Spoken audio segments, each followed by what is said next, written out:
በዚህ ቪዲዮ ራሳችሁን ችላችሁ ለመውጣት ስታስቡ ማንንም የማይነግራችሁንና የሚገጥሟችሁን ከባድ 4 ነገሮች እነግራችኋለሁ።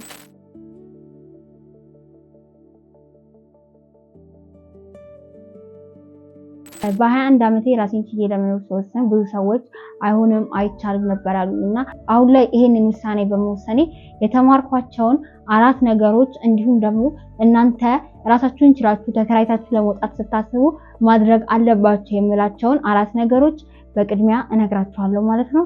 አብራችሁን ቆዩ። ለዚህ ቻናል አዲስ ከሆናችሁ ቻናላችንን ላይክ፣ ሼር፣ ሰብስክራይብ በማድረግ አብራችሁን ቆዩ። ይህን ቪዲዮ ሙሉ በሙሉ ስትመለከቱ የራሳችሁን ቤት ተከራይታችሁ ለመኖር ራሳችሁን ችላችሁ ለመውጣት ስታስቡ ሙሉ ለሙሉ በቀላሉ እንዴት መውጣት እንደምትችሉ እና ደግሞ ያለምንም ጭንቀት እንዴት ይሄንን ነገር በራሳችሁ ማድረግ እንደምትችሉ ያሳያችኋል ማለት ነው። ስለዚህ ይሄንን ቪዲዮ ሙሉ ለሙሉ ተከታተሉት ማለት ነው። የመጀመሪያው የሚሆነው ከራስ ጋር መነጋገር ነው። ማለትም መጀመሪያ ይሄንን ነገር ስታስቡ በህይወታችሁ ላይ የምታደርጉትን እያንዳንዱ ነገር ኃላፊነት መውሰድ ያለባችሁ ራሳችሁ ናችሁ መሆን ያለባችሁ። ምክንያቱም የሆነ ነገር ከወሰናችሁ በኋላ ህይወታችሁን የምትኖሩት እያንዳንዱ ጊዜ እያንዳንዱ የህይወት መንገድ የእናንተ ስለሆነ ማለት ነው። ስለዚህ የመጀመሪያው ከራሳችሁ ጋር ስትነጋገሩ መጠየቅ ያለባችሁ መጀመሪያ ቤት መከራየቴ ለምን አስፈለገ፣ ብቻዬን መውጣቴ ለምን አስፈለገ የሚለውን መልስ ትመልሳላችሁ ከራሳችሁ ጋር። ኔክስት ደግሞ ይሄንን ውሳኔ ሲወስን የሚመጡትን ችግሮች ለብቻችሁ ስትኖሩ በጣም ብዙ ነገር ያላሰባችሁ ነገር ያጋጥማችኋል ምናምንና እነዚህ ነገሮች ብቻዬን ለመጋፈጥ እችላለሁ ወይ፣ እነዚህ ነገሮች ማለፍ እችላለሁ ወይ የሚለውን ነገር ራሳችሁን መጠየቅ ይኖርባችኋል። እንዲሁም ደግሞ ለእያንዳንዱ ነገር ኃላፊነት መውሰድ እችላለሁ ወይ፣ ስለሚፈጠርብኝ ነገር፣ ስለማጣው ስለማገኘው ነገር ኃላፊነት መውሰድ እችላለሁ ወይ፣ ዛትማች ጠንካራ ነኝ ወይ የሚለውን ነገር ራሳችሁን መጠየቅ ይኖርባችኋል ማለት ነው። ኔክስት የሚሆነው ደግሞ ራሳቸውን ችለው እየኖሩ ያሉ በዙሪያችን ያሉ ጓደኞቻችንን ሀሳብ መጠየቅ ወይም ደግሞ ምክር መጠየቅ። እኔ ራሴን ችዬ ልውጣ ነው፣ እናንተ ስትወጡ ምን አጋጥሟችኋል፣ ቅድሚያ ማድረግ የምችለው ወይም ቅድሚያ ማድረግ ያለብኝ ነገር ምንድነው ብሎ መጠየቅ ነው። ይህ ደግሞ ለምን ይጠቅማችኋል? ፕላን ኤ እና ፕላን ቢ እንድታዘጋጁ በደንብ ይጠቅማችኋል ማለት ነው። ግን እዚህ ጋር አንድ ነገር ይፈጠራል። ሁሉም ሰው አሁንም ስትጠይቁ ከባድ እንደሆነ ደጋግሞ ይነግራችኋል። እንደዚህ አታደርግ ምናምን ይላችኋል። ስለዚህ እናንተ ሁሉ ጊዜ ማሰብ ያለባችሁና ራሳችሁን መጠየቅ ያለባችሁ ህይወት ለማን አልከበደም ነው። ገባችሁ አይደለ? ለሁሉም ሰው ህይወት ከባድ ነው። ሁሉም ነገር ይከብዳል። አንድ ላይ ከቤተሰብ ጋር ኖራችሁ ይከብዳል፣ ብቻችሁን ኖራችሁ ይከብዳል። ግን ደግሞ የትኛውን ከባድ መርጣችኋል ነው? ወይ ራሳችሁን አሸንፎ መኖር መምረጥ ነው፣ ወይ ደግሞ ያላችሁበትን ኮምፈርት ዞን ይዛችሁ አብራችሁ መኖር ነው ማለት ነው። ስለዚህ ሁሉም ነገር በህይወት ከባድ ነው። በቃ ህይወት ያልከበደው ለማን ነው የሚለውን ነገር ራሳችሁን ጠይቁ። ኔክስት ደግሞ ምንድነው እነዛ ሰዎች አሁንም ቢሆን በቃ እነሱ የሚሏችሁን ይሄ እንደሚከብዷችሁ ምናምን የሚነግራችሁ ነገር ትታችሁ ግን ደግሞ ዋንኛ የሚነግሯችሁ ነገር ቅድሚያ ምን ማድረግ አለብኝ፣ ምን ቢፈጠር ምን ባድርግ ነው ይበልጥ ደግሞ ለኔ ከባድ የሚሆነው የሚሉትን ነገሮች ጠይቋቸው፣ ይነግሯቸዋል። ሁሉም ሰው ብቻውን ሲኖር የሚያጋጥመው በጣም ብዙ ነገር አለ እና ደግሞ ያንን ቀድማችሁ ማወቃችሁ እናንተ ያ ነገር ሲቀድማችሁ ግራ እንዳትጋቡ ወይም ደግሞ ቀድማችሁ የሆነ ነገር እንድታዘጋጁ ይረዳችኋል ማለት ነው። ሶስተኛ ደግሞ የሚሆነው ዝርዝር ማውጣት ነው። ወሳኙና ዋናው ፖይንት እዚህ ጋር ነው የሚሆነው ማለት ነው። ዝርዝር ስታወጡ የሚያስፈልጋችሁን ዕቃ፣ የምትፈልጉትን ዕቃ እያንዳንዱ ነገር ታወጣላችሁ። እዚህ ጋር ግን ዝርዝር ከማውጣታችሁ በፊት 2 መስመሮች ታዘጋጃላችሁ ወይም ደግሞ 2 አንግል ላይ የብቻ ታዘጋጃላችሁ ማለት ነው። ከዛ በኋላ እዛ ጋር የምታደርጉት ምንድነው መጀመሪያ አስፈላጊ የምትሉትን ትጽፋላችሁ። ቀጥሎ ደግሞ በጣም አስፈላጊ። እነዚህ ለሁለት ከከፈላችሁ በኋላ አስፈላጊና በጣም አስፈላጊ ብላችሁ የሚያስፈልጓችሁ ነገሮች ዝርዝር ታወጣላችሁ። አስፈላጊ የምንላቸው በአጠቃላይ ራሳችሁን ችላችሁ ስትኖሩ በደንብ የምትገለገሉባቸው የሚያስፈልጓችሁ ብዙ ነገሮች አሉ እና እነዛን ነገሮች በዝርዝር አስፈላጊ የሚለው ትጽፋላችሁ።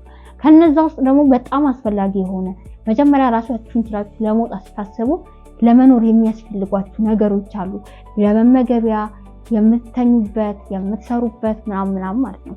ስለዚህ እነዚህን ደግሞ ታደርጋላችሁ በጣም አስፈላጊ የሚለው ታደርጋላችሁ ማለት ነው። ስለዚህ እዚህ ጋር ለእናንተ ከባድ የሚሆን ነገር የለም። ምክንያቱም ይሄን ዝርዝር ስታወጡ ምንድነው ማንኛውም ሰው መጀመሪያ ቤት ሲከራይ ሁሉንም ዕቃ በአንዴ አልገዛም።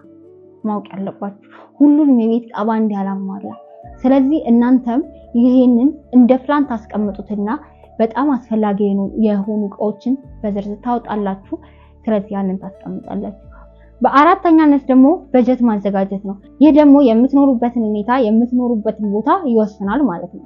ሁሉም ሰው አዲስ አበባ ውስጥ ሲኖር ወደ መሀል ከተማ ቢኖር ለትራንስፖርት አመቺ የሆነ ለእያንዳንዱ ነገር ለሚፈልገውን ነገር ቶሎ ለመግዛት ቶሎ ለማግኘት የሚያስችለው ቦታ ቢሆን ደስ ይለዋል። ያ ግን የሚወሰነው እንዳላችሁ የበጀት አቅም ነው።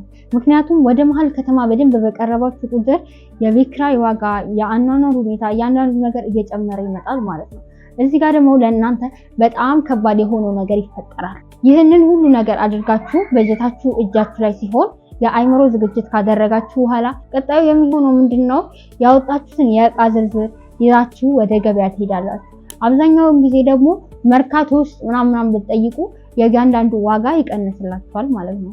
ስለዚህ እዛ ብትጠይቁ የተሻለ ነው። እዛ ትሄዱና የዕቃውን ዝርዝር እያያችሁ ያወጣችሁትን የዕቃ ዋጋ ዝርዝር ትጠይቃላችሁ። ይሄ ደግሞ ለምን ይጠቅማችኋል መሰላችሁ? ከመውጣታችሁ በፊት እናንተ ያስቀመጣችሁት ወይም ደግሞ አቅማችሁ የሚችለው ያዘጋጃችሁት በጀት ከሚያስፈልጋችሁ ዕቃ ጋር እኩል ነው ወይስ ይመጣጠናል ወይ የሚለውን ነገር እንድታውቁ ቀድማችሁ ይረዳችኋል። ካልሆነም ደግሞ የሆነ ጊዜ ወስዳችሁ እንትናችሁ እንድትጨምሩ ወይም ደግሞ የሆነ ውሳኔ እንድትወስኑ ይጠቅማችኋል ማለት ነው። ይሄንን ካደረጋችሁ በኋላ በጀታችሁ ዕቃውንም አውቃችሁታል። ቀጣይ ምን ታደርጋላችሁ? የሚከራይ ቤት መፈለግ ይሆናል ማለት ነው። እዚህ ጋር ደግሞ የምነግራችሁ ሐሳብ የቤት ኪራይ የ3 ወር ብትከፍሉ የተሻለ ነው የሚሆነው። ምክንያቱም መሀል ላይ ልክ በተለይ ደግሞ አዲስ ስትሆኑ የሆነ በቃ የሚፈጠር ነገር አይጠፋም። መሀል ላይ ማለት ነው የሆነ ሰዓት ላይ የሚፈጠር ነገር አይጠፋምና የቤት ኪራይ ደግሞ መክፈል አለመቻል በጣም ከባድ ነው የሚሆነው ለእናንተ ማለት ነው። ስለዚህ ቅድሚያ የ3 ወር ብትከፍሉ ሌላውን ቀስ ቀስ እያላችሁ የቀጣዮቹን ወር ማስቀመጥ እንድትችሉ ይረዳችኋል ማለት ነው። ከዛ ቤት ኪራይ ትፈልጋላችሁ። ቤት ኪራይ ስትፈልጉ እንዴት ነው? ደላሎችን ትጠይቃላችሁ፣ ጓደኞቻችሁን ትጠይቃላችሁ። እንደዚህ ያገኛል ብላችሁ ለምታስቡት ሰው መናገር ማለት ነው። ከዛ በኋላ ቤቱን ሄዳችሁ ታያላችሁ። እናንተ ካስቀመጣችሁት ካሰባችሁት በጀት ጋርና የምትፈልጉትን አይነት ስፋት ያለው ወይም ደግሞ እንደምትፈልጉት አይነት ቦታ ያለ ቤት ነው ወይ የሚለውን ሄዳችሁ ታያላችሁ። ያ ደግሞ ከሆነ በኋላ ዕቃችሁን የቤቱን ጉዳይ ከጨረሳችሁ በኋላ ያንን ወረቀት ይዛችሁ ሄዳችሁ የጠየቃችሁበት ቦታ ዕቃችሁን እንዳለ ሙሉ ለሙሉ ትገዛላችሁ ማለት ነው።